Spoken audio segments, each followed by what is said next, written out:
Değerli izləyicilərimiz, Xətai rayonunda Əhmədli metrosundan yuxarıda Bakı Kinoteatrının arxasında yerləşən sakit, abad, qəşəng məhəllələrin birində 5 mərtəbəli Leningrad layihəli binada sizə 2 otaqdan ibarət mənzil çəkib təqdim edirəm. Təmirsiz mənzildir. Alarsınız, Allahın köməyi ilə özünüzə, zövqünüzə uyğun təmir eləyərsiniz. Qiyməti 135 min manatdır. Gəlin sizi proyektlə tanış eləyim.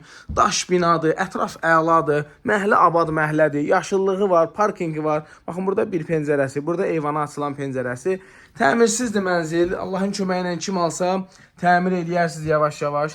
Baxın, patolokun falan da göstərin, bu vəziyyətdədir. Qazı, suyu, işığı qaydasındadır, istilik sistemi qaydasındadır. Kanalizasiya falan işləyir, sadəcə təmir yoxdur. Baxın, hamamsanız yerində təmiri falan yoxdur. Sadəcə bugünkü gün burada qalan var. Ev sahibi özü yaşayır. Köçlə əlaqədar heç bir xüsusi səbəb yoxdur. Köçlə əlaqədar mənzil satılır, dəyərli izləyicilərimiz. Baxın, burada mətbəxi və baş hissədə geniş eyvanı. Kim istəsə mətbəxi bura keçirdib, buranda bir yataq otağı eləyə bilər, 2-dən 3-ə düzəldə bilər. Belə qiymət 135 min manatdır, sənədimiz kupsadır, kommunallar hamısı qaydasındadır. Sağ olun, salamat qalın.